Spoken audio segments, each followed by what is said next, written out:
When it comes to foot or ankle pain and flat feet, waking up and strengthening the intrinsic foot muscles is the first step. Once you've successfully done that, then it's time to integrate what we call the active arch into fundamental movement patterns. In this video, you're going to learn how to do just that. Hey, it's Coach E here from Precision Movement, and today we're going to talk about a muscle group and an area of the body that doesn't get nearly enough love, and that's the feet and the intrinsic foot muscles. The intrinsic foot muscles are on the bottom of the feet, and there are 4 layers of muscles on the bottom of the feet, so there's a lot of little muscles that perform various functions, and we don't often train them. And worse, we stick our feet in shoes all day, and because of the cushioning and the arch support, these muscles go to sleep, get weak, and then they don't perform the functions that they're designed to perform for us. So if you think targeting neglected muscles that are weak and that you might not have heard about is a good idea, make sure you're subscribed to our channel because that's what we do around here. So the intrinsic foot muscles, they create something that I call the active arch. And your foot, you've heard of the foot arch, it can actively get into that position. And on the bottom of the foot, there are 3 main arches. There's the one that we all think of, which is on the middle of the foot. It's called the medial longitudinal arch. There's on the lateral foot, similar, it's the lateral longitudinal arch. And then there's underneath the metatarsals. And the metatarsals are right underneath each of the toes where the ball of the foot is across all 5 toes. And across that area is the transverse arch. And all of these are supported and can be created by the intrinsic foot muscles. And that's what we're going to learn how to do today. Now, there are a number of problems that can come from intrinsic foot muscle weakness or atrophy. Any foot issues like plantar fasciitis, ankle issues like achilles tendonitis, calf strains, shin splints, even tibialis, posterior tendonitis, and even into the knee, there's a lot of problems where the root cause can be at the feet. Because every time we step, we run, we skate, we jump, our feet, if they're not functioning well, they're not supporting and absorbing forces, those forces have to go up, and the knee is the next in line to absorb the forces. And that's why you can run into problems like anterior knee pain, quad tendonitis, patellar tendonitis, kneecap issues like chondromalacia patella, meniscus issues from all that absorbing of force, that excessive absorbing of force. So there's a lot of issues that can stem from the feet. And whenever I deal with knee problems and I see a knee problem, I always look at the feet and I always have exercises to improve what's going on down there. So some other benefits of good intrinsic foot muscle function are balance, so single leg balance. If your feet are flat and the muscles are dead, we don't get that proprioception, that information from the muscles that tell us what we should do to do whatever it is we want to do, whether it's balance, whether it's run, adjust our movement to adjust to terrain, like if you're on a hike or something like that. So you lose that proprioceptive function from the muscles. The other really important thing, especially for athletes, is movement efficiency. If we don't have this active arch, we don't take advantage of this elastic spring from the foot. And if we're not taking advantage of that, we have to create the energy actively through muscular contraction.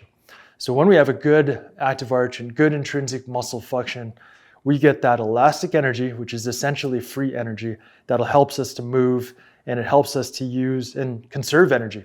So our conditioning and our fitness and our recovery in between repeated bouts of exercise and play is better. So those are a lot of benefits that come from good intrinsic foot muscle function. And you might have seen some exercises before, like towel curls, calf raises, dorsiflexions, and foot stretches. And these are all targeted towards the feet and when people present with foot problems like plantar fasciitis. But there's a few things missing. One is good activation of the foot muscles, and we're going to go through that with the short and skinny foot exercise. And 2, this is a big one, functional integration of intrinsic foot muscle function into movement patterns that we use in everyday life and that will transfer to the gym and the sport. So functional integration, that's a big missing piece that we're going to go through in this video. But to start off, our approach is to deal with tissue quality first. And that includes tissue pliability, dealing with scar tissue, adhesions, immobile fascia, unpliable fascia. And we like to do that with the active self-myofascial release technique for the plantar fascia. You'll need a massage ball or lacrosse ball for this, and you're going to do it for 1 to 2 minutes per side. It's very simple. All you do is you start off with the ball underneath the toes and the metatarsals. You're kind of curling your toes around the ball, and then you can apply some pressure. Roll the ball towards the heel as you extend the toes and stretch out. So as you're extending the toes, you're stretching the plantar fascia, you're stretching muscles on the bottom of the foot, and that's going to better help to release any of the tissue quality issues that we might have. Just go around making sure you're doing all the different areas of the foot. You can go systematically, but just kind of go for 1 to 2 minutes, all different areas, and you're going to get it. So the more pressure you can apply without causing any sharp pain or sudden pains, tingling, anything weird, the better. So 1 to 2 minutes per side. And the active component there of extending the toes, it also helps to start to incorporate muscle activation and strengthening. So we're kind of killing 2 birds with 1 stone. It's efficient and it'll get the job done well. So that's active self-myofascial release for the plantar fascia. Next up, from a tissue quality perspective, is one of our 4 pillars to pain-free movement, is the foot joint mobilization. And for this technique, there's a few different elements to it. One is the toes. You want to lengthen the toes, stretch out the toes, spread them out, wiggle them around, and make sure they can move. You spend a little bit of time there, maybe 10, 20 seconds on each area. Next is the metatarsals. For the metatarsals, again, the metatarsals are the bones right underneath each toe. You want to wiggle in between each one. So if I'm going to mobilize between the big toe and the next toe, I'm going to grab the big toe metatarsal, I'm going to grab the other 4 metatarsals, and then just wiggle back and forth. And I do that a few times, maybe 5 times, 10 times, and go down the line. Get those little piggies moving. Get them to the market so they can avoid the slaughter. So you wiggle, wiggle, wiggle. Actually, if they're going to the market, they're going to get slaughtered. Don't go to the market, piggies. All right, so wiggle those out. Mobilize the metatarsals. Next up, something I call foot ringing. You grab the forefoot, so kind of around the metatarsals. You grab the midfoot, right around the middle of the arch, and you just wring it out like a towel. So wring it out and mobilize the joints there. Again, and everything you're doing a few times, 5 to 10 times, 10 to 20 seconds, something like that. Finally, we're going to mobilize the heel, also known as the calcaneus. You're going to grab the midfoot, you're going to grab the heel, and then just rock it back and forth, move it around, glide it around. Now, if you're really stiff, go to a good physio, good strong physio to deal with your feet and mobilize all these joints. A couple sessions would be good.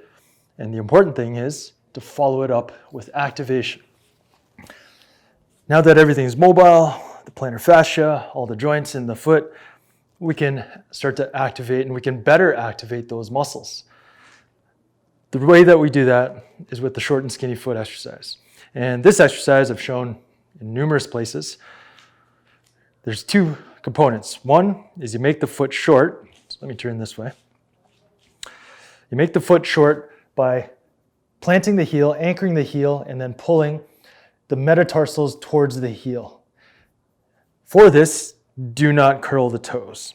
So you make the foot short, you're pulling the metatarsals towards the heel, you can see that arch being created, and you can see the foot get a little bit shorter. The key thing is do not flex the toes. Don't use the toes. Use the metatarsals, pull the metatarsals. That's going to get the deep intrinsic foot muscles that are often sleepy working. If you curl the toes, you're going to get the superficial intrinsic muscles working, and typically they're already strong. They're not the ones that have gone to sleep. Remember, I said there are 4 layers of muscles down there. So think of metatarsals, pulling them towards the heel. The other element is making the foot skinny. So if you spread out the toes like that, if you can do it actively, great. If not, practice it. And in the meantime, when you do this exercise, just spread the toes out. Just like that.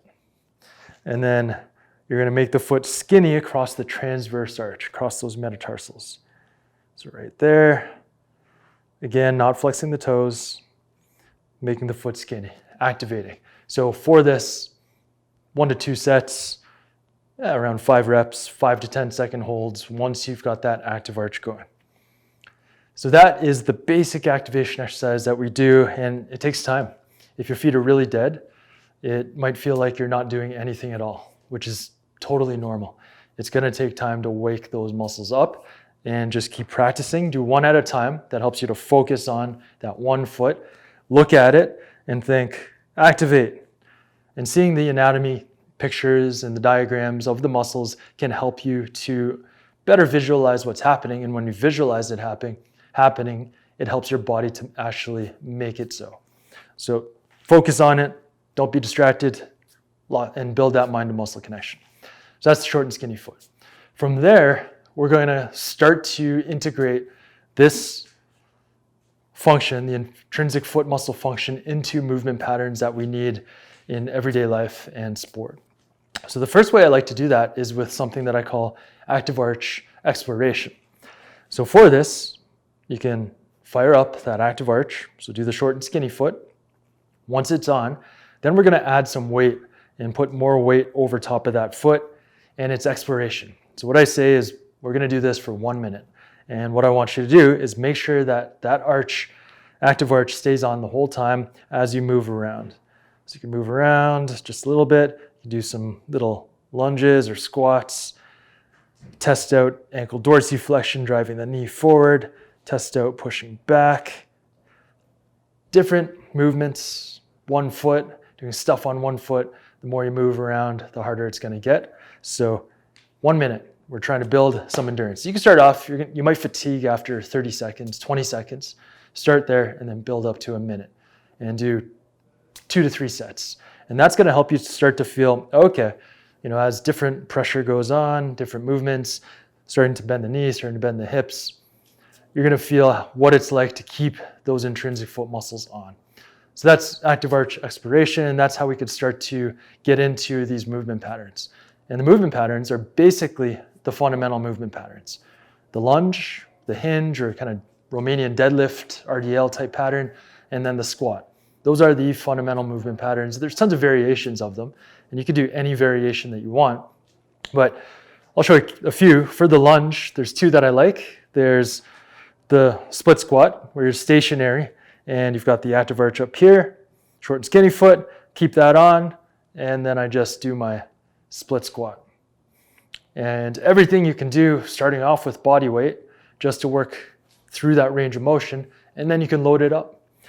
There's that one, and then there's the reverse lunge. And I like the reverse lunge because it incorporates 1 leg balance, and it has you quickly activate that active arch. So when you're stepping, you can alternate. So I've got active arch there, and then I activate the arch over here, and then I activate the arch over here. So then we're starting to get that speed of activation, which is important. If you think of running, you're not going to be able to, I got to do a short and skinny foot and pull my metatarsals to my heel. No, you got to run. So this just helps to start to transfer that so you can increase the speed of activation of those muscles, because that's another component of fitness and of training that we need to be aware of and consider. So there's the reverse lunge. There's one more that I really like. It's the reverse lunge and twist. So this one, because you're twisting back, it's going to want to drive my knee out to the side, and keeping the active arch here helps me to train that rotational stability through the lower limb.